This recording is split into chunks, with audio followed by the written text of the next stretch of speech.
We are going to session 3, challenges in aggregation of farmers into FPOs. I invite moderator Mr. Chetan Dedia ji, managing partner JJ Overseas, and I also invite all the session speakers, panelists, Dr. Sanjay Pandre, Mr. Yogesh Thorat, Dr. Yogesh Dwivedi, Mr. Punit Singh Tind, Mr. Kuldeep Solanki. I invite moderator and session speakers of session 3, challenges in aggregation of farmers into FPOs. Moderator Mr. Chetan Dedia, managing partner JJ Overseas, Dr. Sanjay Pandre, Executive Director, Maha FPO Federation, Mr. Yogesh Thorat, Managing Director, Maha FPC, Dr. Yogesh Dwivedi, CEO, Madhya Bharat FPO Federation, Mr. Punit Singh Tind, Director, Northern Farmers Mega FPO, Mr. Kuldeep Solanki, Chief Executive Officer, Gujpro Agribusiness Consortium Producer. I hand over the mic to the moderator, Mr. Chetan Dedia ji.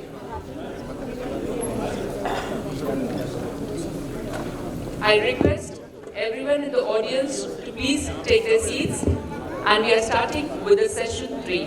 Thank you. Hello. Check. कितने सो रहे हैं? हाथ ऊपर करें.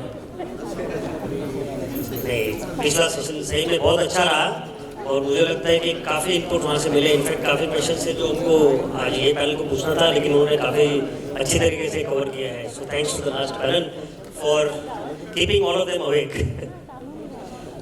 सो friends, आप में से FPO related कितने लोग हैं यहाँ पे? ओह, सो आई गेस मेजर क्राउड यहाँ पे हमारे पास एफपीओ रिलेटेड है. So this, I hope it becomes one of the best sessions we have ever had. How we can take it? We'll keep it as short as possible. बहुत ही short में अपना introduction देना है. आई am sure FPO के बारे में मुझे कुछ बोलने की जरूरत नहीं है मार्केट पर बदलने की, बिकॉज आप लोग सब मेरे से काफ़ी आगे प्रैक्टिकल एक्सपीरियंस करके बैठे हैं. So I am sure all of you will give good insights today. So will start from the right. Will take 2 minutes of introduction of everybody and then we'll take on the next one. नमस्कार सभी participants का. मेरा नाम कुलदीप है और मेरी संस्था का नाम है Gujpro agri business consortium producer company. हम उसे गुजप्रो कृषि व्यापार संघ बोलते हैं. और हमारे साथ अभी बेसिकली ये फेडरेशन ऑफ एफपीओज है और 33 जितनी प्रोड्यूसर कंपनीज और कोऑपरेटिव्स, 5 कोऑपरेटिव्स बाकी प्रोड्यूसर कंपनीज हैं. हमारा मेन फोकस हमेशा शुरुआत से रहा है ग्राउंडनट कमोडिटी पे. तो काफ़ी साल से हम ग्राउंडनट वैल्यू चेन में काम कर रहे हैं और अभी seed production and seed sale again focus on groundnut. और साथ में हम कमोडिटीज़ एग्रीगेट करते हैं किसानों के साथ, मतलब एफपीओस के साथ काम करते हैं, जिसके वीट है, चना है, क्यूमिन है, कैस्टर है.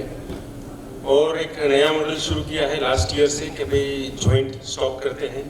इन्वेस्टमेंट थोड़ा 30-40% एफपीओ का रहता है, 60-70% हमारा रहता है.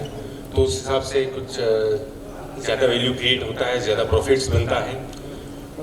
और पूरा रिस्क एस्पेक्ट सब स्टडी करके पूरा हेजिंग करते हैं. फिर हमारे प्रोसेसिंग में सीड में यूज़ होता है, उस हिसाब से स्टॉक करते हैं. और समोती के साथ हमारा काफ़ी एक्टिव पार्टनरशिप है करेंट ईयर से. तो काफ़ी सारी कमोडिटीज़ उनके साथ भी खरीदते हैं और उनके साथ भी स्टॉक मॉडल पे काम करते हैं, प्रॉफिट शेयरिंग मॉडल पे काम करते हैं कि भाई हम उसके लिए खरीद के स्टॉक करते हैं, फिर जब प्राइस अप्रिशिएट होता है तब जो भी प्रॉफिटेबिलिटी बनती है हम शेयर करते हैं और नीचे जितना पास ऑन हो सकता है एफपीओस को वो भी करते हैं. करेंट ईयर से जो हमेशा हमारा एक आइडिया रहा है, पहले से गोल रहा है कि भाई किसान जो इनिशियली प्रोडक्शन करता है तो उसको इमीडिएटली बेच देना पड़ता है. कई सारे रीजंस होते हैं, उनके पास स्टोरेज स्पेस नहीं होती, उनको इमीडिएट पैसों की ज़रूरत है. इस बार 2 पायलट कर रहे हैं समूह नदी के साथ 2 रीजन में, मुगफली में, कि जहाँ पे हमने वेयर हाउस एक जगह पे ले लिया है.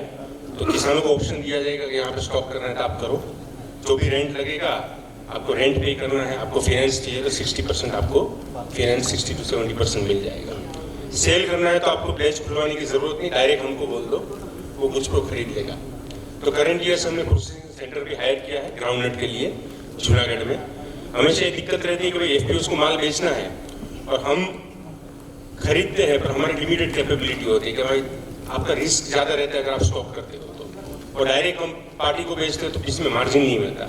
इसलिए it was necessary that we go into processing. तो करंट ईयर हमने एक हायर कर लिया प्रोसेसिंग यूनिट, तो 15 से 2000 टन मूंगफली हम प्रोसेस करेंगे, सीड का प्रोसेस करेंगे।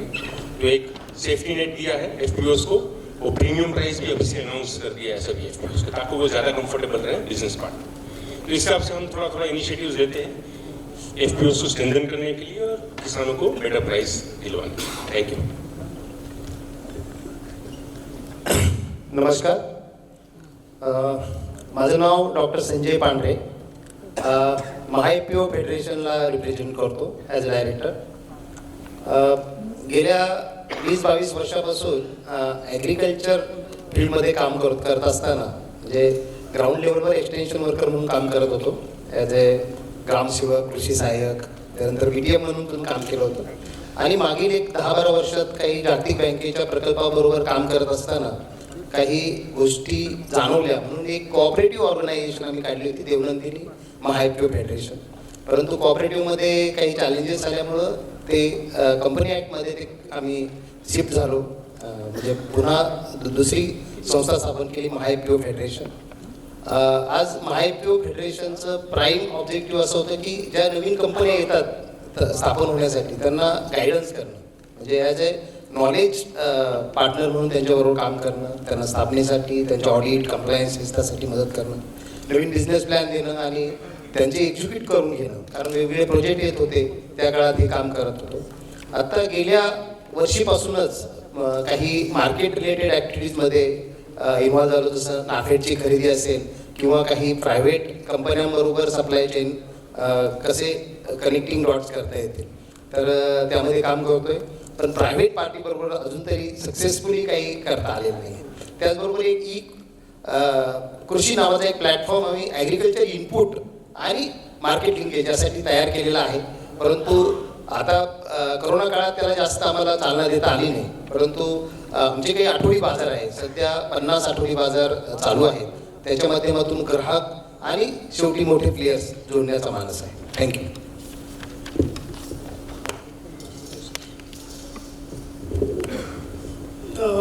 सभी को नमस्कार। मेरा नाम योगेश द्विवेदी है और मैं Madhya Bharat consortium of farmer producers company limited, जो कि मध्य प्रदेश और छत्तीसगढ़ की किसान उत्पादक संगठन है, उनका एक फेडरेशन है। और अभी वर्तमान में 178 एफपीओज हमारे मेंबर्स हैं और 1.67 लाख फार्मर जो है 1.67 लाख किसान जो है हमसे जुड़े हुए हैं एफपीओज के थ्रू। और हम लोग जो मॉडल है बेसिकली ये जो मध्य भारत कंसोर्शियम का जो बेसिकली कॉन्सेप्ट है, इसमें मध्य प्रदेश, छत्तीसगढ़ और विदर्भा का जो ये भाग था, जो पुराना हमारा मध्य भारत था, उसके किसान हैं जिनके की एक सनर प्रॉब्लम्स है, जो छोटे किसान हैं जिनके अंदर इन्वेस्टमेंट का कैपेसिटी बहुत छोटी है, जो कि रेनफेड फार्मर है बेसिकली, जिनकी उत्पादकता का भी उतना बड़ा सरप्लस लेवल नहीं है, उस तरह के किसान हैं जो स्ट्रगल कर रहे हैं एग्रीकल्चर। उनको लेकर के प्रयास है कि उनको किस तरह से हम इकट्ठा करके और उसको बड़े बाजार से जोड़ सके। आज जो इस प्रोग्राम में आने का मेरा ऑब्जेक्टिव यही था कि जो हमारे किसान हैं, हमारे पास बहुत सारा मटेरियल, हमारे पास दाल है, हमारे पास सेंटेड राइस है जो हमारे ट्राइबल इलाकों में लगता है, जो कि 0 केमिकल के राइस है, कच्ची घानी के तेल हमारे पास है, सरसों के, लिनसीड्स के, इस तरह के हमारे पास। तो ये एक रेंज ऑफ फूड मटेरियल हमारे पास है, हमारे एफपीओ तैयार कर रहे हैं। और हम आज जो यहाँ आने का मेरा जो ऑब्जेक्टिव यही था कि जो बायर्स है, जैसे हमारा अभी सेल्सियस और इस तरह के जो ऑर्गेनाइजेशंस है, हम ऐसे लोगों को ढूंढ रहे हैं, क्योंकि बहुत सारे कारपोरेट जो है वो जरूर बात करते हैं कि हमें फार्मर्स कनेक्ट करना है, हमें करना है, बट रियल सेंस में लोग आगे नहीं आते हैं। ज़्यादातर हमारे जो फेडरेशन है, एफपीओ जो गवर्नमेंट के साथ क्लोजली काम कर, बट जो प्राइवेट सेक्टर है वो अभी भी वो जो मिडिल मैन के साथ यार more comfortable with the people की वो उनके साथ जो उनका रिश्ता चला आ रहा है, उस रिश्ते को आके फोरम में तो जरूर बोलते हैं, लेकिन वो जब करने हम जाते हैं तो वो करते नहीं है ज़्यादातर। तो आज मेरा ये बहुत अच्छा इनिशिएटिव है जो बॉम्बे चैम्बर ऑफ कॉमर्स का, और इस तरह का जो आज यहाँ के लोग आए हुए हैं, पर्टिकुलरली कुछ लोग जो हमें दिख रहे हैं शायद, और हम होपफुल है कि हम इस प्लेटफॉर्म को यूज़ करके अपने किसानों को उसका फायदा दिला पाएंगे। Thank you. Myself, Yogesh Thorat. we Maha Farmers Producer Company Limited is for profit farmer producer company. इसमें से ज़्यादा हमने पिछले 6 साल में अराउंड 6 लाख मीट्रिक टन का कमोडिटी हैंडलिंग किया है through 400 plus farmer producer companies in 22 district of Maharashtra. हमारे जो क्लस्टर विलेजेस में जो अभी रीच है around 170 blocks of Maharashtra covering around 6000 villages. और जो हमारा बिजनेस मॉडल है right now we are working as a business facilitator. We have 2 tier structural arrangement. हमारे जो विलेज पे काम करने वाली फार्मर प्रोड्यूसर कंपनीज है they are directly connected with apex organization for business facilitation. We are state agency of government of Maharashtra for handling procurement operation. उसके अलावा we are corporate facilitator for supplying various commodities. In addition to that जो कोई marketing reforms की जो चर्चा होती है उसके बारे में भी काफ़ी हमने इनिशिएटिव्स लिए हैं. हमारा जो इस्टेब्लिशमेंट था वो बेसिकली 2014 में हुआ था, लेकिन 2017 के बाद हमने काफ़ी एक्सपेंशन करना शुरू कर दिया है. एंड लगभग पिछले 4 साल में we handled commodity worth ₹2500 crore. और इसके चलते हमने एक सोशल कैपिटल को फिनेंशियल कैपिटल में कन्वर्ट किया है. हमारे ऑर्गेनाइजेशंस का हमने कैपेसिटी बिल्डिंग किया है through value chain handling activities. And right now this year onwards we are shifting our business model. उसको हम शिफ्ट कर रहे हैं. जो हम कमोडिटी हैंडलिंग की बात कर रहे थे now we are going ahead 1 step ahead in value chain handling operations. अब हम खाली प्रोक्योरमेंट की बात नहीं कर रहे, we are talking about stockist model. तो इस तरीके से आने वाले समय में स्टॉकिस्ट मॉडल हो, उसके बाद प्रोसेसिंग जैसे अपॉर्चुनिटीज हो, इस सारे प्रोसेस में हम काम कर रहे हैं. We are also in agri infrastructure. हमने अराउंड 25 करोड़ का ओनियन स्टोरेज एंड मार्केटिंग का इंफ्रास्ट्रक्चर किया है. And that is first such kind of public private partnership infrastructure created in the country. तो इस तरीके का काम महाएपीसी का जो चल रहा है उसके चलते around 3 lakh plus farmers direct beneficiary है. और जो मैंने शुरुआत में ही कहा जो मोमेंटम अभी बन रहा है, जो एक मूवमेंट तैयार हो गई है. एंड आई रिमेम्बर नासिक में जो बॉम्बे चेंबर का जो एग्रीकॉर्प हुआ था उस समय गोयल साहब भी थे. उन्होंने हमारे लिए एक टारगेट रखा था कि 1000 करोड़ का टर्नओवर होना चाहिए. तो हमारे समझ में नहीं आता था कि 1000 करोड़ का मतलब क्या होता है, लेकिन इसीलिए आज के कॉन्फ्रेंस को हम स्किप भी नहीं कर सकते थे. हमें पूरी उम्मीद है कि अगर एग्रीकॉर्प के कॉन्फ्रेंस के डायस पे बैठते तो बिजनेस 1000 करोड़ के रेंज में बढ़ता है. Thank you. मैं पुनीत सिंह. सबसे पहले तो मैं बॉम्बे चैम्बर ऑफ कॉमर्स का स्पेशली गोयल साहब का धन्यवाद करता हूं कि जिनकी वजह से आज हम मुंबई में खासकर जिस पैनल में मैं बैठा हूं 2014-15 से एफपीओ में हम सभी लगे हुए हैं. और मुझे नहीं याद कि कभी हम सारे कंट्री की जो फेडरेशन एक साथ किसी फोरम पे पहले इससे पहले कभी मिले हों. तो बड़ी ये खुशी की बात है. और क्योंकि महाराष्ट्र में बैठे हैं और ज़्यादा खुशी की बात है जहाँ से सारा योगेश के साथ शुरू से जब से मैं महाराष्ट्र में आ रहा हूँ एफपीओ का मॉडल सीखने. और मेरे नाम के जो पहले 4 अक्षर हैं पुनीत के, पुणे में मैंने बहुत टाइम स्पेंड किया. तो मेरा पुणे से पता नहीं क्या रिलेशन है और दूसरा घर लगता है मुझे. और पंजाब की कोई भी मीटिंग ऐसी नहीं जाती होगी जहाँ पे मैं अपना जो टाइम मैंने स्पेंड किया नारायण गांव में, सिंदर में, इसके नज़दीक. और मुझे याद है कि जब हम एफपीओ में थोड़ी मैं काम की ऑर्गेनाइजेशन की बाद में आता हूँ. मुझे याद है कि मैं ग्रेप का जब भी एग्जांपल देता था या यहाँ सुनता था, एफपीओ का एग्जांपल ऐसे समझाया जाता था कि अगर आप पूरे गुच्छे में हो तो वो 150-200 रुपये किलो बिकता है, लेकिन अंगूर जब टूट जाता है गुच्छे के साथ से तो उसकी कीमत क्या है, 20-25 रुपये है. तो ऐसे समझाते थे महाराष्ट्र में. मुझसे एक सवाल पूछते थे कि पुनीत जी यहाँ तो आपको अंगूर की फसल है, यहाँ पे तो अंगूर का एग्जाम्पल देते हैं, पंजाब में आप कौन सा एग्जाम्पल देते हो? तो मैंने कहा आपने कभी तरबूज देखा है? और तरबूज कभी गुच्छे में नहीं होता। अब उसके आगे भी मैंने कहा तरबूज बाहर से बहुत बड़ा होता है। तो क्योंकि जो पूरे कंट्री में कहीं भी जाओ हम पूछते थे कि यार कैसे किसान बनना चाहते हो आप, तो हर कोई कहता था यार पंजाब के किसानों की तरह। ये हमारा एक, हमारे जो बुजुर्गों ने 1.5-2% हमारी जो पूरे इंडिया की ज़मीन है, वहाँ से जो ग्रीन रेवोल्यूशन में आप चाहे जितना भी आज उसको हम उसके खिलाफ बोले, लेकिन हमें ये नहीं भूलना चाहिए कि 1.5-2% पूरे इंडिया की ज़मीन से 45-50% अनाज वहाँ से पैदा करके देश को आज हम उस स्टेज में लेकर आए हैं जहाँ पे हम कह सकते हैं कि अब हम एक्सपोर्ट का सोचें, बहुत अनाज हो गया। तो चैलेंज हमारे सामने था कि एफपीओ जैसे मॉडल कैसे शुरू करें। फिर धीरे धीरे 5-6 साल में एफपीओ बनने शुरू हुए। एफपीओ बनने के बाद एफपीओ से जो एक्सपेक्टेशन थी, हमने ये रियलाइज किया, और कभी कई प्लेटफॉर्म पे दिल्ली में भी हम बात करते थे, यार एफपीओ भी सुपरमैन थोड़ी हैं। एफपीओ को भी आप टाइम दो, आपने कोऑपरेटिव सेक्टर को 40-50 साल दिए हैं, अभी थोड़ा इनको सेटल डाउन होने दो, क्योंकि एफपीओ बहुत तरीके का काम था, इतना कम्प्लेक्स काम है बिजनेस करना। देखो खेती भी करनी है, घर के काम भी देखने हैं, समाज में भी रहना है, और उसके बाद जो हम एंटरप्रेन्योरशिप की बात करते हैं, खुद का काम करना आसान है, लेकिन 200-300 लोगों को लेकर बिजनेस करना वो बहुत मुश्किल था।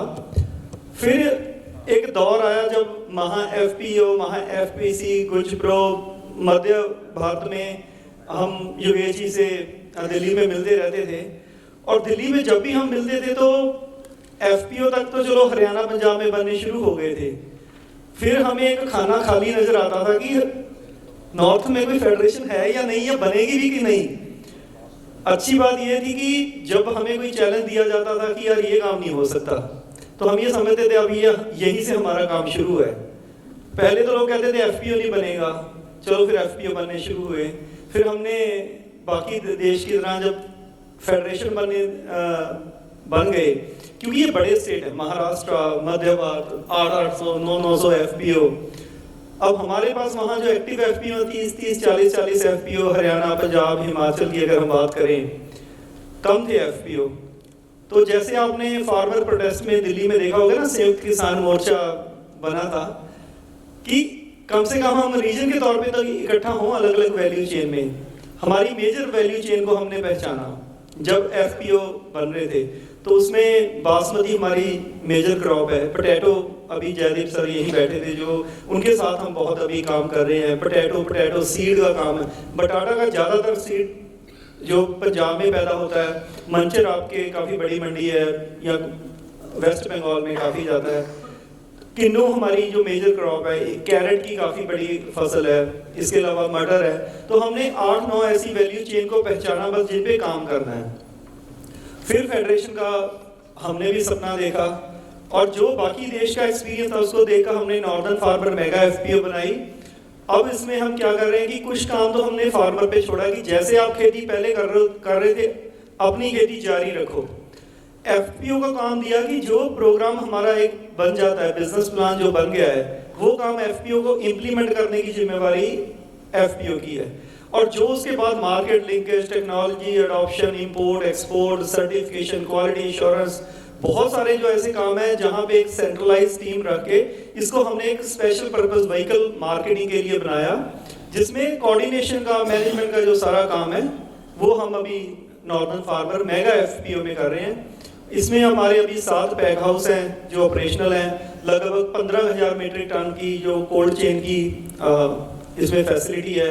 जैसे सेल्सियस वाले सर लास्ट सेशन में कह के गए हैं, हमारा ज़्यादातर फोकस सप्लाई चेन पे है, उसमें कोल्ड चेन भी उसका एक पार्ट है कि जो फसल हमारी 30-40 किलोमीटर में पहले खपने की प्रैक्टिस थी, उसको हम बढ़ा के 2-3 हज़ार किलोमीटर तक लेके जाएं। तो उस दिशा में अभी काम कर रहे हैं। बाकी ड्यूरिंग द डिस्कशन और आपसे चर्चा करेंगे। Thank you. बहुत बढ़िया। तो दोस्तों, अगर आपने उनके इंट्रोडक्शन में अगर देखा होगा तो ये एक्चुअली सिर्फ एक गुलदस्ता नहीं, एक गुलदस्तों का गुलदस्ता है। क्योंकि जितने एफपीसी बनते हैं इन सबको ये 5 लोग करीबन, मैं गलत नहीं हूँ तो शायद 20 से 30% के ऊपर जितने टोटल एफपीओज बने भारत में, ये सब इनसे कहीं ना कहीं लिंक्ड है। सो आज मैं चाहूँगा कि एक जो हमारे तो आज का जो सब्जेक्ट है is how to integrate more farmers into FPC, क्योंकि हम देखा जा रहा है कि जो 10,000 का जो टारगेट था that was I think in 2022 we had to complete the 10,000 FPOs का जो टारगेट रखा गया था सेंट्रल गवर्नमेंट से, बट वो हम देख रहे हैं आज की तारीख में कि सिर्फ करीबन 5,000 तक पहुंचा है। और उसमें से शायद जो हम पढ़ रहे थे योगेश और हम लोग के जो रजिस्टर्ड एफपीओज अभी तक बने हैं वो शायद 3200 है और बाकी के सब कोऑपरेटिव्स और उसके अंदर है। तो आप लोग के हिसाब से और सीरियस एफपीओ है।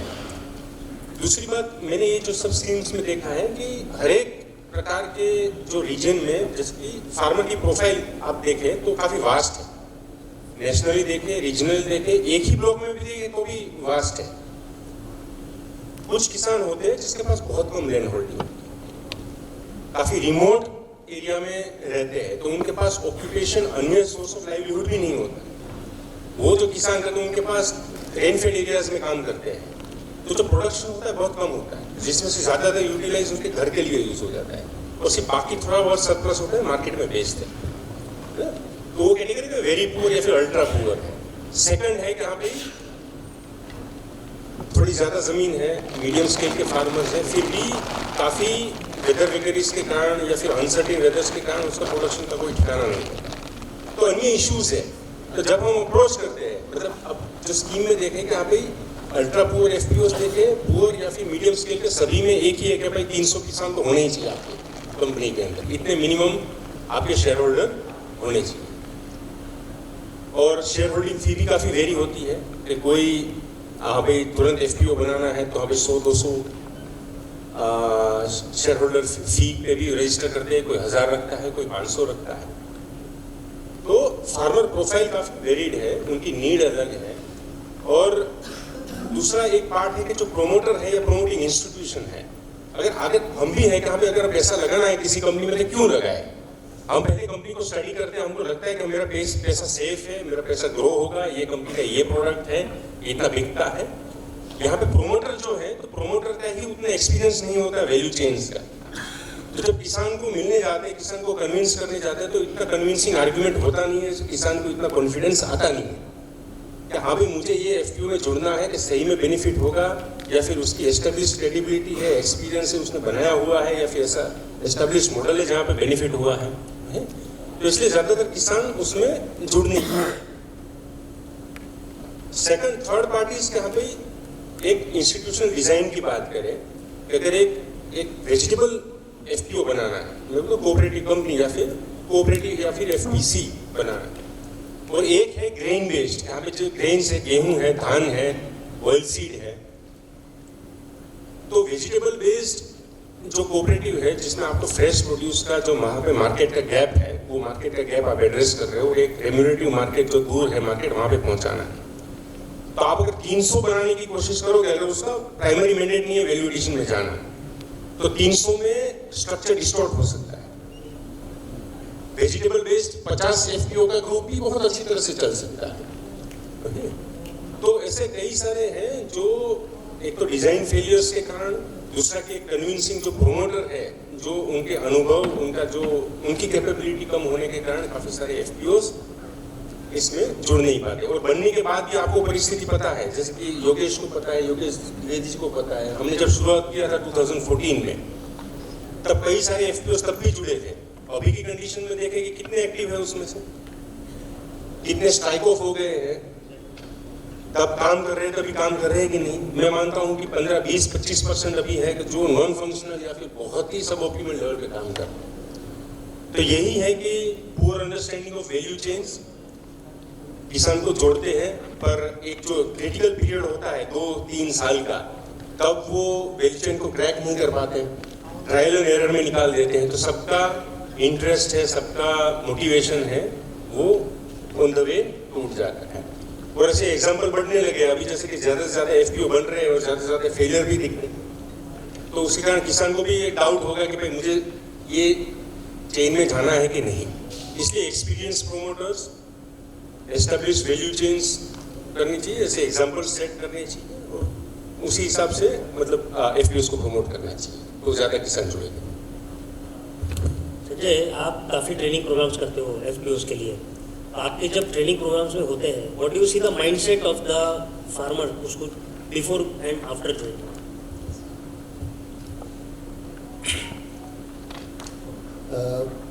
आम्ही गेल्या करोनाच्या आधीपासून आणि आतापर्यंत जवळजवळ 2000पेक्षा जास्त ऑनलाईन आणि एक 200 ऑफलाईन ट्रेनिंग प्रोग्राम्स घेतले की ज्याच्यामध्ये ऑनलाईन मेजरली हा CEO कोर्स होता, chief executive officers of farmer producer company, आणि तो 30 डेजचा घेतला होता. आणि एक असं लक्षात आलं की, आणि त्याचबरोबर पुढचं एक सांगायचं की मेजरली FPO फॉर्मेशन आणि मॅनेजमेंटचं ट्रेनिंग देत असताना FPO फॉर्मेशन पण बऱ्याच केले गेलं. तो एक आमचा एक पूर्ण एक टीम ते काम पाहत होती. परंतु जवळजवळ 1170 FPO फॉर्मेशन केले गेले MyFPOच्या माध्यमातून पूर्ण भारतभरात, कारण मॅनेज बरोबर काम करत असल्यामुळे पूर्ण नेटवर्क मिळालं होतं. त्यातून एक अशा गोष्टी काही लक्षात आल्या की शेतकऱ्यांना ह्या गव्हर्नमेंटच्या योजनांमुळं बरंचसं अवेअरनेस झालं, त्याच्यामुळे FPO फॉर्म करायचं, म्हणजे 10,000 असेल, स्मार्ट असेल, मॅग्नेट असेल किंवा काय ते SAPCची मिळते सबसिडी म्हणून, आणि त्यामुळं हुंडा मिळतोय म्हणून लग्न करणं ही सायकोलॉजी खूप पुढे आली. म्हणजे काहीतरी मिळतंय म्हणून आम्ही ह्या कंपन्या तयार केल्या गेल्या. आज मी एवढं सांगू शकतो की 1100 कंपन्या तयार झाल्या, तर त्यातल्या 100 सुद्धा चालू असतील का नाही शंका आहे. म्हणजे याचा सक्सेस रेट फक्त 5% आहे. हा एक चॅलेंज एक लक्षात आला. दुसरा एक चॅलेंज या ठिकाणी लक्षात आला की जे फॅमिली रिलेटेड FPOs खूप पुढे आले, म्हणजे एक कुटुंबातले सर्व सदस्य असणं, आणि तोही एक चॅलेंज आहे की सोशली त्या स्ट्रॉंग होण्यामध्ये खूप चॅलेंज त्या ठिकाणी दिसतंय.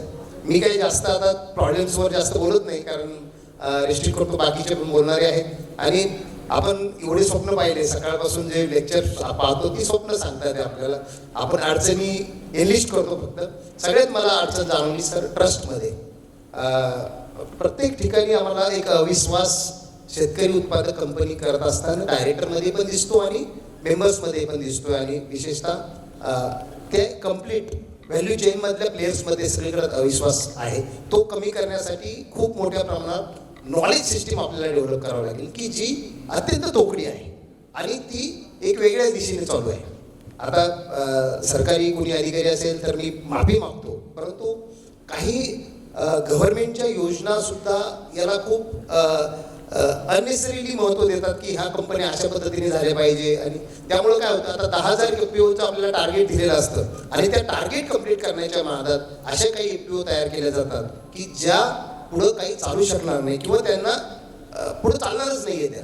हे आपल्याला माहीत असताना फक्त टार्गेटसाठी काम होतं, आणि त्याच्यामुळं जो एंटरप्रेन्युअर ॲबिलिटी असते त्या माणसाची मागली जाते.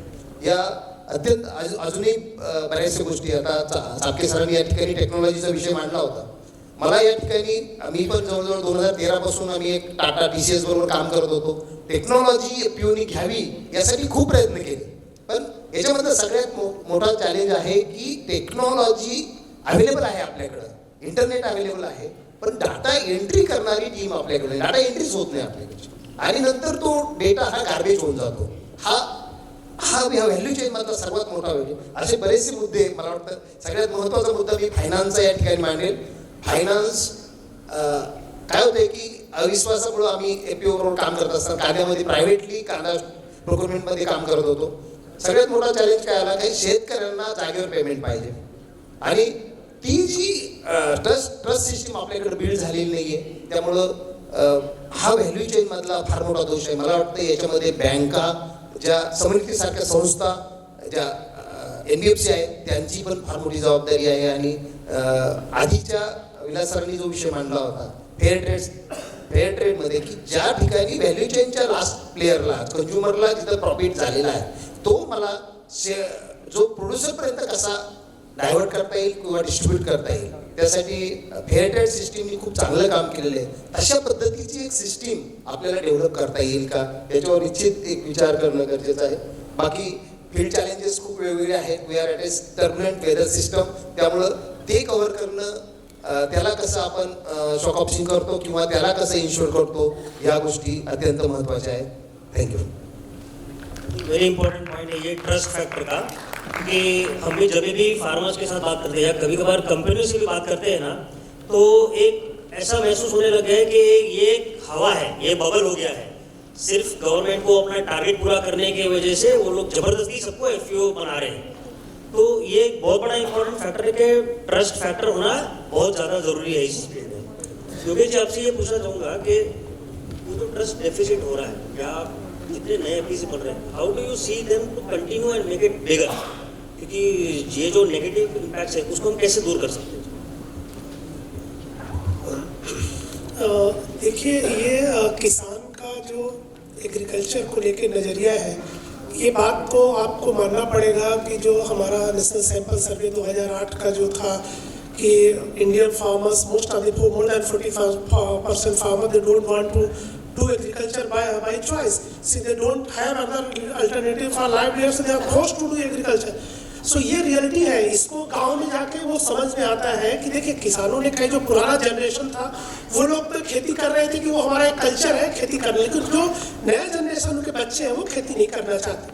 दूसरा क्या हुआ है कि ये जो ट्रस्ट का एक बहुत बड़ा इशूज है, पर्टिकुलरली ये रूरल एरियाज में, कि उनको कलेक्टिवाइजेशन को लेकर के, और ये जो बहुत एक बैकग्राउंड जो होता है किसी चीज़ को लेकर, जो अमूल के बारे में हम लोग बार बार ये बात आती है कि अमूल का जो बैकग्राउंड था वो त्रिभुवन दास पटेल और सरदार वल्लभ भाई पटेल के उन जमीनों में, वो एक जो फ्रीडम मूवमेंट के बाद वो जनरेशन जिन्होंने वो देखा था आज़ादी का आंदोलन, मिल के काम करके उन्होंने तो एक आज़ादी दी, और इसके बाद उन्होंने एग्रीकल्चर जो उनका दूध का और उस तरह प्रॉब्लम था उसको लेके वो जो लीडरशिप और वो जो एक इन्वायरमेंट है वो कहीं ना कहीं गांव में रहकर लोगों के साथ इतना एक्सप्लॉइटेशन हुआ है.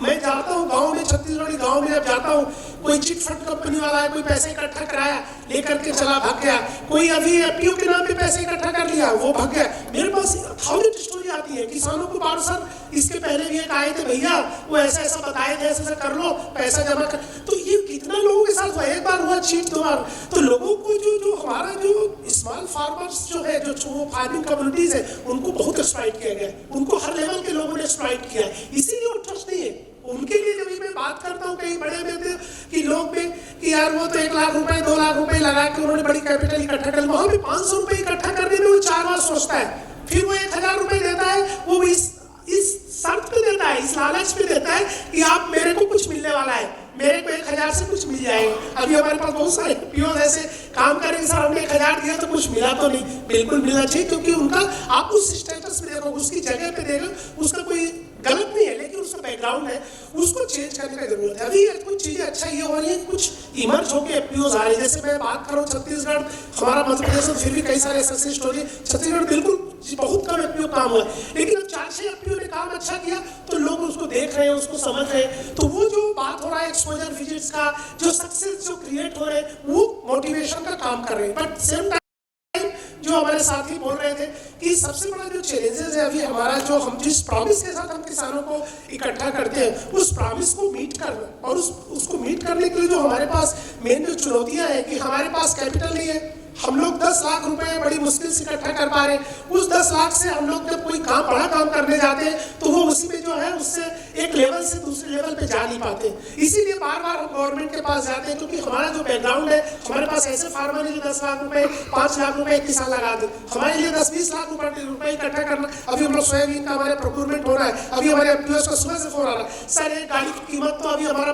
50 का रेट चल रहा है, 40 का, तो ये हो जाएगा इसका रेट लगभग, अगर अपन 30-25 टन की गाड़ी बनाएंगे तो सर ये तो 10 लाख का ऊपर हो जाएगा. हमारे पास तो 10 लाख है, तो हम अपना बीज वगैरह काम में कैसे कर पाएंगे. तो उसको माइक्रो फाइनेंशियल सपोर्ट के हम लोग लिंकेज की बात करें, बट उनका बैलेंस शीट उतना स्ट्रांग नहीं है कि उनको ज़्यादा लोग. तो ये जो चैलेंजेस और चुनौतियां है एफपीओ के साथ, एफपीओ बनने के साथ ही जो हमारे जुड़े हुए लोग हैं वो चाहते हैं उसको, और उसके लिए उनके पास जो इंफ्रास्ट्रक्चर हो, जो वर्किंग कैपिटल हो, ये है. बट थोड़े पॉजिटिव चेंज हुए अगर पिछले 2-3 सालों में देखो, क्योंकि जब हमने काम शुरू किया तो मध्य प्रदेश में 2004-05 में, और आज स्थितियों में काफी परिवर्तन. जो पीसी और एफपीओ के नाम पे कोई एक लाइसेंस नहीं देता था, ये प्राइवेट कंपनी बोलता था कि प्राइवेट कंपनी मतलब पैसा दो हमको. तो हर समय आज थोड़ा नजरिया बदला है, बट इसमें समय लगेगा. और ये बात सही कि कई सारी एफपीओ बनेगी, कई बंद होगी, बट एक मास क्रिएट हो रहा है. एक बोलते जो इन्वायरमेंट में इको एक सिस्टम से डेवलप हो रहा है और कई सारे सक्सेस स्टोरीज सामने आ रही है। ऐसा नहीं कि सब पूरा फेल हो रहा है, और हमें मैं पॉजिटिव हूँ कि चेंजेस होगा, सिनेरियो बदलेगा, पर चुनौतियाँ हैं कि अगर आप किसानों को जोड़े हो तो उनको प्रॉफिट, आपको उनको बेटर इनकम दिलाना, ये सबसे बड़ी चुनौती है और आपको करना पड़ेगा। उसके लिए जो यहाँ तक गवर्नमेंट और लोग लगे हुए हैं, और सबसे बड़ी बात मैं यहाँ जरूर इस पर हमसे बोलना पाऊँ, ये अच्छे लोग चाहिए। ये हमारे साथ सामने गोयल सर बैठे हुए हैं यहाँ पे, और मैं तो बहुत सर के साथ कभी काम नहीं किया, पर कोई मौका, ऐसे ऑफिसर्स हमारे यहाँ प्रवेश शर्मा जी मध्य प्रदेश में थे, वो दिल्ली में, ये लोग हैं जिन्होंने इस टोटल इस मूवमेंट को इस लेवल पे ले गए। तो ऐसे अगर हमें 10 ऑफिसर और इस तरह के लोग मिल जाए तो ये बहुत कुछ इस एफपीओ सेक्टर में हो सकता है, बहुत सारी पॉसिबिलिटीज है। बट मैं होपफुल हूँ अभी भी कि समय शायद बदलेगा और हमें सर जैसे ही लोग मिलेंगे, गोयल साहब, प्रवेश शर्मा, ऐसे लोग जो कि एफपीओ को वास्तव में जो सपोर्ट सिस्टम चाहिए, जो समझेंगे उसको चेक करके, तो वो हो पाएगा। Thank you. गोयल सर, आप ना होते तो क्या होता? योगेश, आपने कहा कि आप 6 लाख टन के आसपास का ट्रेडिंग कर चुके हैं। आई रिमेंबर हमारे 2-3 साल पहले भी ये डिस्कशन हुआ था, how to multiply that and to take it forward to the export level. आज सवेरे चांद सर ने भी यही कहा कि now the problem is that we are having more production than what we can consume in our country, so but naturally we have to start export. But हमारी cost of production नहीं affordable है for export markets, तो उसके लिए as a Maha FPC how do you control, क्योंकि आप इतना grains में ट्रेड करते हो, हाउ डू यू कंट्रोल और how do you expect to control the demand and supply? सबसे पहले मैं ये बताना चाहूँगा कि जैसे मैंने कहा कि मेरा थोड़ा सा अलग पर्सपेक्टिव है कि पिछले 4 साल में हमारा इंक्यूबेशन हुआ है। हमारा इंक्यूबेशन इंस्टीट्यूशनल डेवलपमेंट लेवल पे हुआ है एंड बिजनेस मॉडलिंग के ऊपर हमारा इंक्यूबेशन हुआ है, and now we are prepared. अभी हमारी बिजनेस डाइवर्सिफिकेशन में टेक ऑफ स्टेज है, और उस टेक ऑफ स्टेज में हमारे जो स्टेक होल्डर्स है, हमारे स्टेक होल्डर्स की अगर मैं बात करता हूँ तो I am starting from farmer से लेके इंस्टीट्यूशन और एपेक्स इंस्टीट्यूशन लेवल, और हमारे जो बिजनेस इकोसिस्टम के स्टेक होल्डर्स से उनकी अब वेवलेंथ एक हो गई है, उनकी एक जो मैच्योरिटी सारे स्टेक होल्डर्स में आ चुकी है।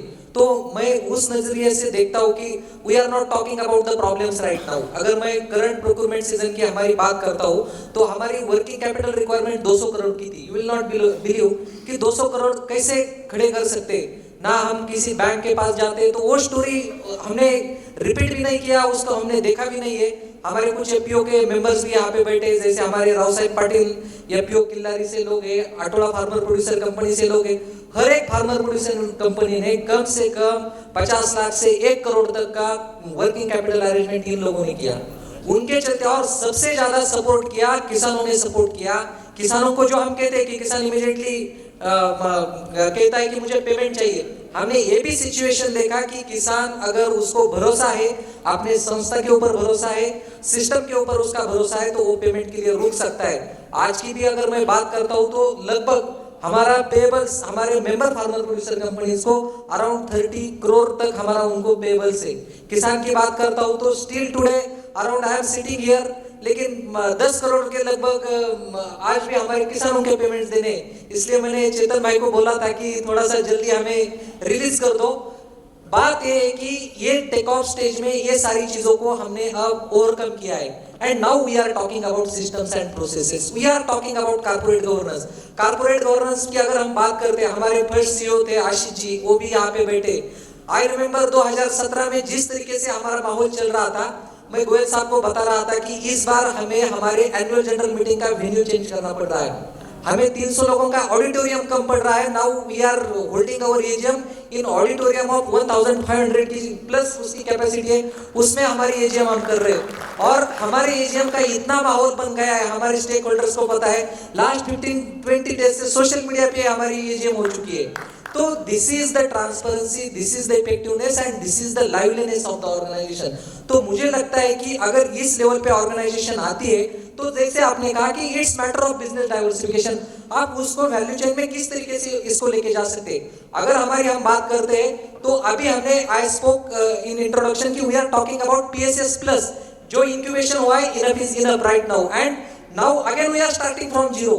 आज हम फिर से जीरो से शुरुआत कर रहे हैं। हमने पिछले 3-4 साल में अगर इस क्वार्टर को भी कंसीडर करते तो लगभग 20-22 करोड़ के हमने रिजर्व एंड सरप्लस हमारे बैलेंस शीट में क्रिएट किए, और हमारे बोर्ड ऑफ डायरेक्टर्स ने तय किया है कि आज हमें उसको कैश बर्निंग करना है, 25 करोड़ का कैश बर्निंग करके हमें आगे लेके जाना है। तो मुझे लगता है कि ये मैच्योरिटी अगर बोर्ड ऑफ डायरेक्टर्स में है, आपके स्टेक होल्डर्स में है, आपके ऑर्गेनाइजेशंस में है, तो बिजनेस डाइवर्सिफिकेशन कोई बहुत बड़ी बात नहीं है। सिस्टम्स प्रोसेसेस में कारपोरेट फाइनेंस की जब हम बात कर रहे हैं, आज जो हमें डर लगता था बैंकर्स के पास जाने के लिए, एक तो हमारे पास पेपर्स नहीं थे, आज उस लेवल तक आ गए, and we are talking about very robust system. We are system transforming our entire systems from regular system to, जैसे अकाउंटिंग की मैं बात करता हूँ, हम टैली अभी आज हमें पता चल रहा है कि 2 सॉफ्टवेयर हमारे लिए कोई काम के नहीं है, and we are shifting our account into standard systems like SAP system. 1 April से आने वाले सीजन में हम सैप सिस्टम के ऊपर ट्रांसफॉर्म कर रहे हैं, and that SAP system not only for apex institution, हमारे गांव लेवल के ऑर्गेनाइजेशन तक हो जाएगी। इसलिए जो चापके सर भी बोल रहे थे कि ह्यूमन रिसोर्सेज को शिफ्ट करना है टेक्नोलॉजी के साथ में, लेकिन मैं उसके साथ ये भी जोड़ना चाहता हूँ कि महाराष्ट्र में जो एक हम इस तरीके से देखते हैं कि जो सोशल एंटरप्रेन्योर्स का एक नेटवर्क खड़ा हुआ है, उसको जिंदा रखना गवर्नमेंट पॉलिसीज का और हमारे सारे स्टेक होल्डर्स का जिम्मेदारी है। मैं इस तरीके से देखता हूँ कि कोऑपरेटिव्स के इस मूवमेंट में हमारी एक generation, entrepreneur generation, government policy subsidies के चलते किल हो गई है। हमें वो हमारा ऑनर किलिंग नहीं होना है through government subsidies, schemes and programmes. हमें एक मार्केट ड्रिवन अप्रोच के साथ आगे बढ़ना है, और वो सारी जिम्मेदारी जो नीचे वाले स्टेक होल्डर्स है उनके कंधे पर है। तो बिजनेस डाइवर्सिफिकेशन मुझे लगता है कोई बहुत बड़ी बात नहीं है। अगर सिस्टम्स आपके पास है, प्रोसेसेस आपके पास है, स्टेक होल्डर्स आपके साथ है, तो यू कैन डू एनीथिंग।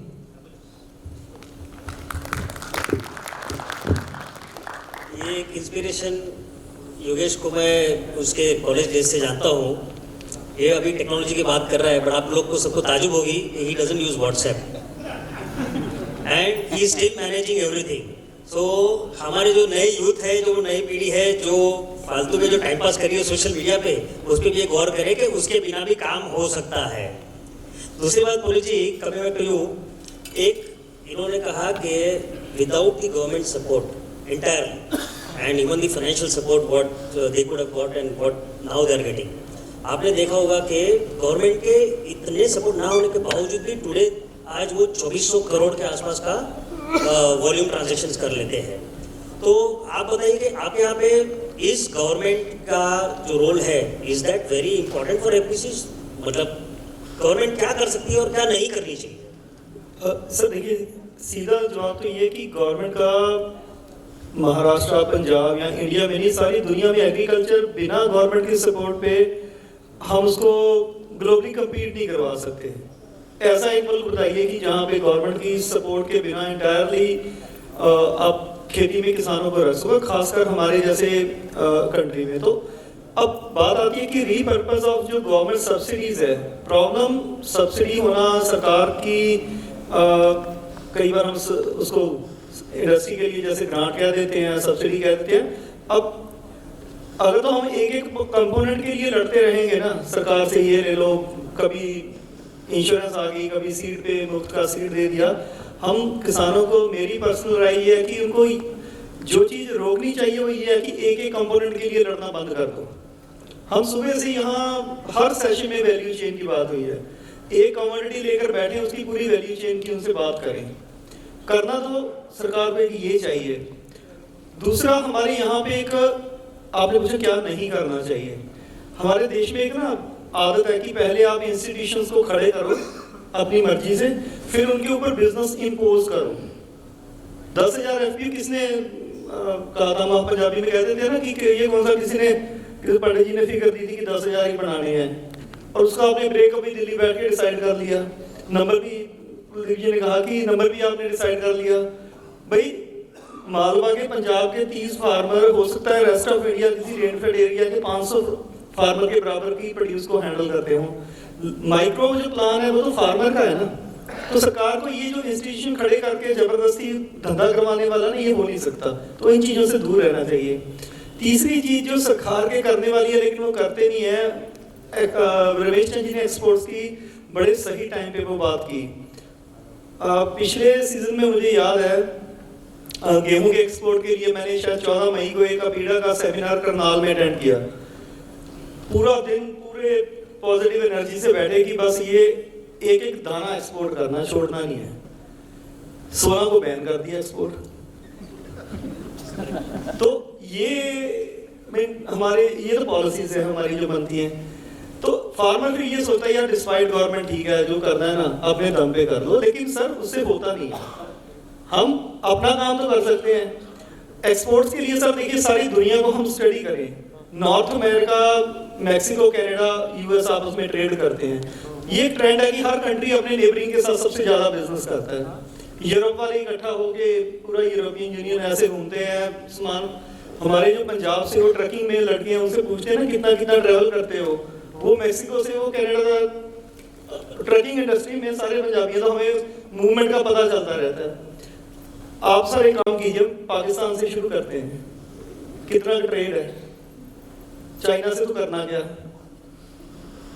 बाकी बचे अगर हम बांग्लादेश भी खेल लें, नेपाल भी देख लें, श्रीलंका भी देख लें, सर ये तो हमारी मार्केट है जिसको हम बंद करके बैठे हैं। और हम बात करते हैं कि सीधा एक दिन में कनाडा, अगर करेंगे तो यूरोप करेंगे, नहीं करेंगे तो बिल्कुल नहीं करेंगे। भाई जिस दिन हम अमेरिका कनाडा को कम्पीट करेंगे तब की तब देखी जाएगी, नजदीक तो बिजनेस कर लो। तो ये हमारी जो फॉरेन पॉलिसी है सर, जो सरकार के करने वाले काम है, डिमांड क्रिएशन का काम फार्मर नहीं कर सकता। अब वॉशिंगटन एप्पल पॉलिटिकल उनकी क्रॉप है, आप बंद करके दिखाइए, उसके अगेंस्ट कोई डिसीजन लेकर दिखाइए, प्रेसिडेंट वहां फॉरेन डेलीगेशन लेकर आ जाएंगे। उनके हाई कमीशन पूरी दुनिया में बैठे डिमांड क्रिएट कर रहे हैं। तो करने वाले काम सरकार के ये हैं। आपकी बात का शॉर्ट आंसर तो सर ये है, सरकार की मदद सरकार है इसलिए, लेकिन चाहिए क्या ना, हमें पता है कि बिना मले स्वर्ग नहीं दिखेगा। हमें अपना काम करना है, लेकिन हमें काम करने का माहौल तो दे दो। अगर आप वो नहीं दे सकते तो something is wrong with the policy formulation. सुबह मैं किसी सज्जन से बात कर रहा था कि नीति अगर हम दिल्ली जाकर ना यही बार बार बात कहते हैं सर कि टॉप टू डाउन जब पॉलिसी आती है ना, पॉलिसी ऊपर ठीक ठाक बना लो। अगर ऊपर से पॉलिसी ठीक बन जाएगी तो ठीक है, नीचे से जब भी होगा रिवॉल्ट ही आएगा, जो हमने फार्मर लॉ और बाकी चीजों में देखा। तो पॉलिसी बनाना, माहौल देना सरकार का काम है। किसान तो रेडी है सर, हमने तो हर चैलेंज एक्सेप्ट किया, बार बार प्रूव किया है, लेकिन अगर माहौल नहीं मिलेगा तो सर फिर हम दुनिया से कहाँ लड़ेंगे जाके।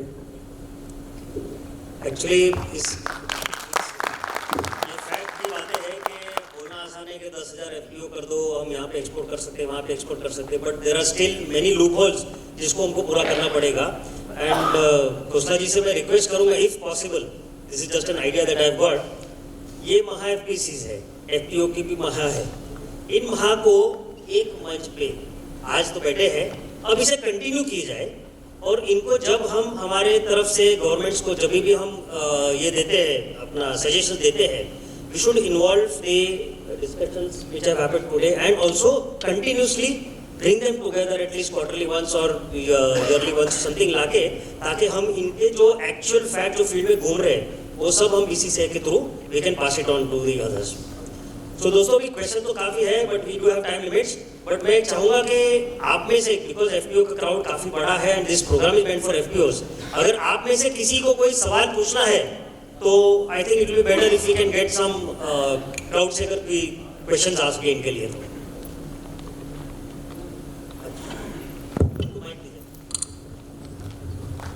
बता दीजिए किनके लिए सवाल है। सर हम तेलंगाना हैदराबाद से। सर अभी आप जो बता रहे हैं किसान के डिजिटलाइजेशन पे, अब ये सिर्फ महाराष्ट्र तक ही लागू होगा, हम कैसे उन तक पहुंचे, वो हम तक कैसे पहुंचा उनका प्रोडक्ट, हम एक्सपोर्ट करते हैं। तो महाराष्ट्र का जो भी प्रोडक्ट आता है कभी भी लेना चाहते हैं, ना कभी किसान मिलेगा ना कभी मिलर मिलेगा, बीच में एजेंट 10-12 एजेंट रहता है, लेकिन कभी भी हमको डायरेक्ट किसान से नहीं मिला है, कभी मिलर से। अभी भी आज भी एक आर्डर है यहाँ का, बाहर कंट्री को समझ लीजिए कि pomegranate grep, Maharashtra famous Arab country को हम लेने जाते हैं, कभी दिन वहां तक हमें पहुंच नहीं मिलती, जिसके पास प्रोडक्ट है वहां हम नहीं पहुंचेंगे।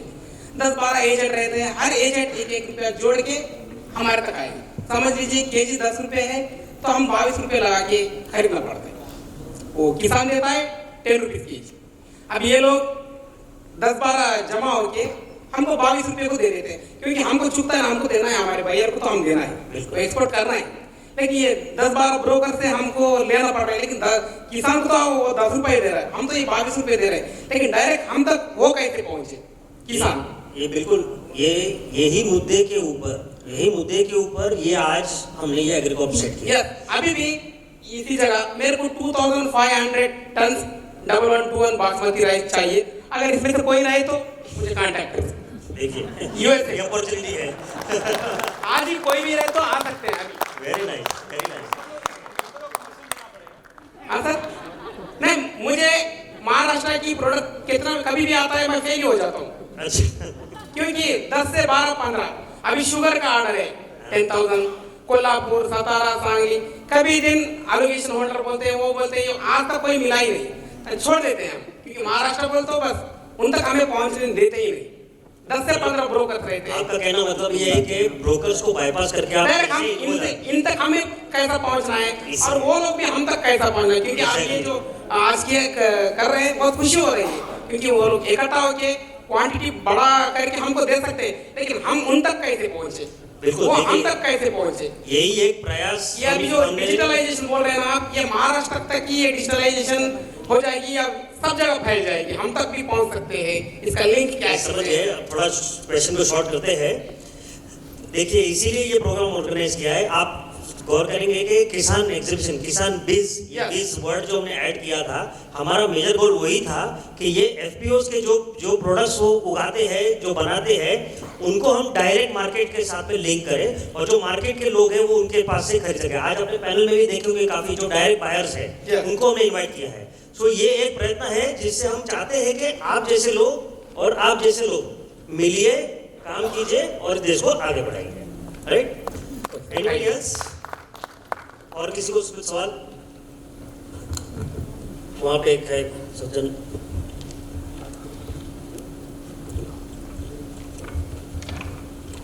Sir, I think you are on time ना? हेलो सर, नमस्कार, मेरा नाम कपिल जोशी है। सर, एक्चुअली गवर्नमेंट की जो 10,000 एफपीओ की स्कीम है उसमें खाली न्यूली फॉर्म जो कंपनीज है उनको मतलब ऐड करने का सजेशन दे रहे हैं, तो उसका एक डिसएडवांटेज हमें ऐसा दिखा कि मेरा अभी रजिस्ट्रेशन 4 साल पुराना है कंपनी का, और मुझे जो अपॉर्चुनिटी चाहिए मतलब स्कीम के गवर्नमेंट स्कीम के थ्रू वो मुझे अभी मिल नहीं रही। और दूसरे मतलब जो ओल्ड कंपनी है वो क्या कर रहे हैं सर, वो दूसरे के नाम पे कंपनीज रजिस्टर कर रहे हैं, नई कंपनी, और वो 10,000 एफपीओस में पार्टिसिपेट कर रहे हैं। तो मतलब इसके लिए कुछ गवर्नमेंट को करना चाहिए क्या ओल्ड कंपनीज को? हाँ, सबसे पहली बात है कि आपने 4 साल पहले एफपीओ तैयार किए, 4 साल में अभी तक आपका कोई कैपेसिटी बिल्डिंग नहीं हुआ है, कोई बिजनेस मॉडलिंग नहीं हुआ है। आप दूसरा एफपीओ के प्रमोशन डेवलपमेंट प्रोग्राम के जाने के बजाय मेरा तो सजेशन ये रहेगा कि अगर कोई 3-4 साल ऑर्गेनाइजेशन फिजिबल नहीं होती है तो उसको आप बंद कर दो।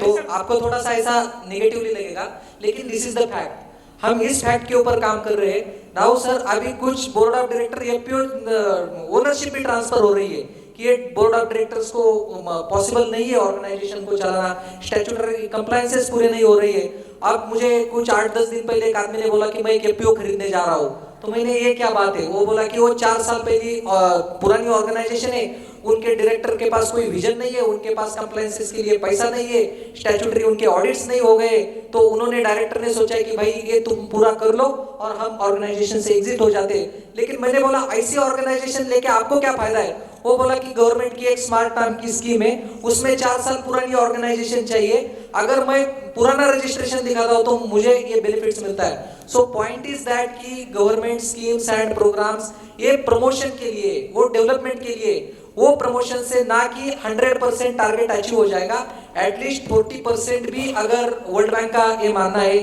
काफी लोग मेरे से एग्री भी हो जाएंगे कि वर्ल्ड बैंक के एक काफी सीनियर ऑफिसर्स ने बताया था कि हमारे जो प्रोग्राम है 40% सक्सेस को हम कंसीडर करके चलते हैं, चाहे हमारा फंड यूटिलाइजेशन हो या चाहे हमारा सक्सेस रेट हो। तो मुझे लगता है कि हमने उस नजरिया से उसको देखना चाहिए। Schemes and programmes are for just एक इंक्यूबेशन इग्निशन स्टेज पे वो है, अगर आप इग्निशन 4-4 साल देखते हो तो मुझे नहीं लगता है कि वो चीज़ आगे बढ़ सकती है. Don't take it otherwise, but this is the fact. नहीं सर, लेकिन स्कीम के लिए तो अभी बैंक में अगर लोन भी मांगने आप जाओ तो बैंक भी बोलती है कि मतलब आपका 3 साल का ऑडिट रिपोर्ट चाहिए, उसके बिना बैंक तो लोन नहीं देती. इसीलिए वो बता रहे हैं ना कि कुछ कर्म करो, सिर्फ फॉर्म मत करो, क्योंकि वो जब कंपनी तो अगर आपके पास में कोई परफॉर्मेंस नहीं होगा, भले जरूरी नहीं है कि it has to be in 1000 crore to something, लेकिन कहीं ना कहीं शुरुआत करके अगर आपने प्रॉफिटेबिलिटी दिखा दी तो कोई भी आज आपको जो पैसा देगा, कोई भी आपका दोस्त भी अगर आपको देगा तो आपके पास से वापस लेने के लिए चाहेगा कि मैं इसके पास मुझे पैसा वापस मिलेगा या नहीं मिलेगा. इसी प्रकार हम जब इल्जाम लगाते हैं फाइनेंशियल इंस्टीट्यूट पे, आप वो भी सोचिए कि उनको भी उनकी सेफ्टी देखनी होती है. सो उसके लिए performance is the only way that you can move it, slow and steady, but performance तो दिखाना ही पड़ेगा. Just so you know sir, मेरे अभी 12 दिन में फाइल हो गई है HDFC बैंक में, थैंक्स टू HDFC बैंक. मेरा अभी कंपनी वर्किंग है, मेरा कुछ बंद नहीं है, लेकिन मुझे इनिशियल डेज में जो प्रॉब्लम्स आए वही मुझे डिस्कस करना था सर. आई थिंक आप कोई भी एक ग्रुप में ज्वाइन हो जाइए, ये सारे के सारे महा एफपीसीज है या एफपीओज है, उनमें आप जुड़ जाइए तो I think they will be able to guide you better, है ना. Thank you. Anybody else? हाँ, उधर वहाँ पे. I think this last question. Hello sir, मैं रवि पाटिल बात कर रहा हूँ महाराष्ट्र से, कृषि विकास संस्था से. 3 स्टेट में एफपीओ प्रमोशन काम, अभी एफपीओ के हम नाबार्ड, SFAC और नाफेड के साथ काम करें. तो अभी यहाँ पे 4 स्टेट के रिप्रेजेंटेटिव है. मध्य भारत कंसोर्शियम से योगेश जी है, थोड़ा जी है, योगेश जी है, तो और कुलदीप जी भी है गुजरात से. तो मेरा एक कंसर्न ये है कि जब एपीओ के साथ काम करते हैं तो बहुत सारा एपीओ को ऊपर पहले 6 महीने में या 1 साल में उन्होंने बिजनेस करना चाहिए. बिजनेस को लेकर वो जब ट्रेड शुरू करते हैं तो उनको लाइसेंस लगते हैं. तो अभी एमपी में जाए तो एमपी में ए ग्रेड की मंडी हो तो वहाँ पे 1 लाख रुपये कुछ डिपॉजिट कम, 3 लाख रुपया डिपॉजिट वहाँ पे देना होता है. और गुजरात में भी वैसे वो लाइसेंस के लिए पैसे लगते हैं. तो ये थोड़ा सा जो है ये अपेक्स लेवल पे ये मुद्दा जो उठाया जाए, वैसे तो योगेश जी से बात हुई थी हमारी पहले भी एमपी को लेकर. तो ये स्टेट में, अलग अलग स्टेट में ऐसा क्यों होता है कि ये किसान तो हमारी ये कंपनी बना लेते हैं, फार्मर्स अपनी लेवल पे प्रोड्यूस भी करता है, लेकिन ट्रेड जब मार्केट लिंकेज की बात आती है तो यहाँ पे सभी एफपीओज हो या किसान हो, यहाँ पे सबसे ज़्यादा चैलेंजेस वो फेस करते हैं. और बाकी तो फाइनेंस का जो है वो भी वो चैलेंजेस फेस करते हैं. तो यदि वो ऐसे 3-3 लाख रुपए यदि डिपॉजिट रखे उनको मंडी लाइसेंस के लिए, तो उनके पास इसे वो छोटे फार्मर्स ये 500 रुपया जो शेयर कलेक्ट करके 3 लाख रुपया 4 लाख रुपया जो खर्च करते हैं, ये कैसे होगा. और एक मेरा दूसरा है कि जैसे 10,000 एफपीओ के अंडर वो 2,000 रुपीज़ उनको इक्विटी ग्रांट, पैसिव ग्रांट मिलता है. अभी इस गवर्नमेंट इतना अवेयरनेस करने के बाद में अभी जो पुराने जितने भी सारे एफपीओज है 10,000 के अलावा उन्होंने इक्विटी ग्रांट जो मैचिंग ग्रांट था ये ग्रांट बंद कर दिया है. अभी सभी स्टेट के लिए ये एफपीओ के लिए ये बहुत बड़ा चैलेंज है. तो ये सीरियस लेवल और ये क्या पॉलिसी लेवल मैटर है. तो सभी जो अपेक्स लेवल जो ये फेडरेशन बने हैं, तो ये फेडरेशन के लोग जो है रिप्रेजेंटेटिव है, तो ये मुद्दा मिनिस्ट्री लेवल तक जाना चाहिए. धन्यवाद. इस बात सभी लोग नहीं, इनका सवाल जो है इनफैक्ट आपके साथी दूसरी जो अभी नई एफपीओ बने जो फेडरेशन जिन्होंने ज्वाइन कर लिया है उनको तो 1 लाख रुपए में ही मंडी लाइसेंस मिला है, लेकिन 1 लाख रुपए ज़्यादा है. हम लोगों ने इनफैक्ट शुरू में 5-10 हज़ार रुपये में ही लाइसेंस बनी, लेकिन पिछले जो 2018 में क्या हुआ था, कुछ इंसिडेंट इस तरह हो गए स्टेट में, कुछ व्यापारी लेके मटेरियल किसान भाग गए, पैसा नहीं दिया. तो फिर वो क्या हम लोगों का वो जो मंडी के जो सेक्रेटरी थे एक्चुअली उन्होंने यूनियन बना के और उसको 1 लाख करवा दिया. हम लोग हमारे अपोज करने के बावजूद, जबकि मुख्यमंत्री जी ने बोला था कि हम कम करेंगे, बट कम हुआ नहीं. अभी हम लोग लगे हुए हैं और अभी कोशिश कर रहे हैं कि उसको हमने जो प्रपोज किया है, मंत्री जी कृषि मंत्री तैयार है, 25,000 रुपये का हमने रखा हुआ है और 10,000 10,000 और 25,000 2 लेवल का ए और बी ग्रेड कई मंडियों में तो शायद हो जाएगा। पर वो आपका जो एफपीओ है वो हमें फेडरेशन में करने से आप 3 लाख बोल रहे हैं, 3 लाख जो हमारे मेंबर है वो 3 लाख कोई नहीं दे रहा है, 1 लाख रुपए भी उनसे ज़्यादा नहीं दे रहे हैं। और जो मल्टीपल अगर लाइसेंस लेने से मध्य भारत हमारा कई जगह लाइसेंस है तो हम 50,000 रुपए है, तो वो उसमें आपको हो जाएगा। लेकिन आपको मेंबर हमारा बनोगे तभी हम फिर हम आपको कराएंगे, क्योंकि एक लेवल का वो थोड़ा सा वो कंफर्ट लेते हैं कि आपके साथ जुड़ा हुआ है।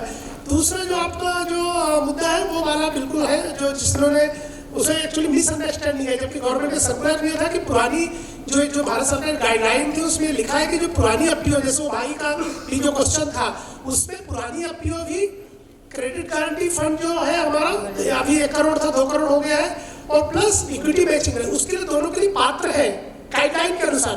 लेकिन बीच में कुछ डिस्कशन हुआ था और उस डिस्कशन के कुछ मिनट्स में इस तरह से उन्होंने डाल दिया है, जबकि उसको लेके कंफ्यूजन है। हम लोग उस इशू को उठा रहे हैं और कि जो पुराने एफपीओ उनको इक्विटी मैचिंग बंद ना किया जाए, क्योंकि एसएफएससी लेवल पे करीब 600 एप्लीकेशन पेंडिंग है। तो ये मुद्दा उठाना है। अभी ये हमारे भाई योगेश जी के यहाँ आ रहे हैं, तो मंत्री जी उनके यहाँ पे ये रखिए बात की जो पुरानी एफपीओ उनको इक्विटी मैचिंग ग्रांट का जो कंपनी को, क्योंकि आपकी गाइडलाइन में, भारत सरकार की गाइडलाइन में आप उसको ऐसे विड्रॉ नहीं कर सकते हैं, क्योंकि आपके कैबिनेट में आपने उसको पास किया हुआ है, तो कृपया। और दूसरा जो ये वाले इशूज है महाराष्ट्र में तो काफ़ी कम है, अभी हमारे यहाँ थोड़ा रिफॉर्म मंडी का चल रहा है, क्योंकि वहाँ वो भी ज़्यादा है, मंडी सेल्स भी ज़्यादा है, तो शायद हम लोग लगेंगे। फर्टिलाइजर का इशू आपने बोला नहीं, वो बहुत बड़ा मुद्दा है एफपीओस के लिए, इस पर हम काम कर रहे हैं और मिल करके। लेकिन आप अभी मेंबर हमारे साथ जुड़ो पहले एफपीओस को, तो उससे हमारा शक्ति थोड़ा और बढ़ेगा। जो जिनाइन एफपीओ है, क्योंकि हम उसमें ड्यू डिलिजेंस करते हैं, अगर वो वास्तव में 300 किसान है और जो क्राइटेरिया मीट करें, आप लोग ऑलरेडी कर रहे हैं चूंकि अभी, तो हम मिल के और उसको सॉर्ट आउट करेंगे। तो इस गुलदस्ते में पार्ट बनना पड़ेगा, उस गुलदस्ते का, तब जाके मधुमक्खी आएगी आपके पास। तो दोस्तों, thank you very much and I really thank the panelist over here. Yogesh ji, अभी भी खरगोन की जो मंडी है वो बेड़िया मंडी जो है वहाँ पे 3 लाख रुपए, अभी एक पहले पिछले हफ्ते की बात है, वहाँ पे 3 लाख रुपए की बस हुआ। ठीक है सर, लेकिन 1 लाख रुपए बहुत ज़्यादा है। हमारा एक सेंधवा का है, बड़ी मुश्किल से उन्होंने 2 लाख रुपए कलेक्ट किया, उसमें 3 लाख रुपए कहाँ से लाएंगे? जब आप जोड़ोगे तो ही ये काम होगा, इनको भी तो मजबूती चाहिए। ठीक। So once again, thank you everybody, thank you Puneet ji, thank you Yogesh, thank you Sanjay, I know all of you, आप लोग सबको काफी बातें करी थी, क्योंकि हमारी पहले भी डिस्कशन काफी हुई थी, तो इनके अंदर और भी बहुत खास निकालने का है, तो hopefully we'll have one more sessions very soon. Thank you very much.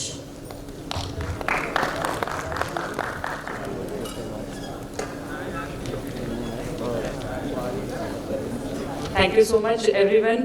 Indeed, these all are marvelous sessions held over here.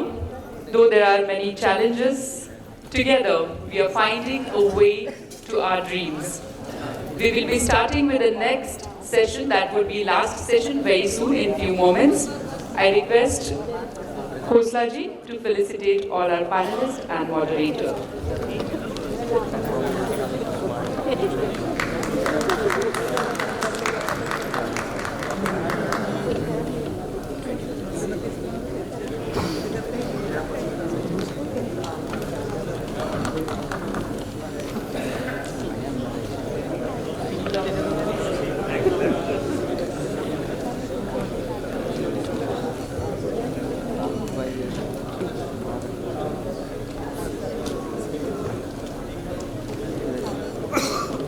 The fourth session and the last session, promoting platforms for stakeholders, integration across the value chain. First, there will be theme address, agri-value chain collaborations for sustainable food productions initiative. And we have presentation by Mr. Jitendra Gangrade, Business Lead, Strategic Alliances, Food Value Chain Partnership, and PSS BSF India Limited. Thank you so much, everyone. And immediately we are going towards last session, fourth session, and I invite Mr. Jitendra Gangrade ji to do the next presentation.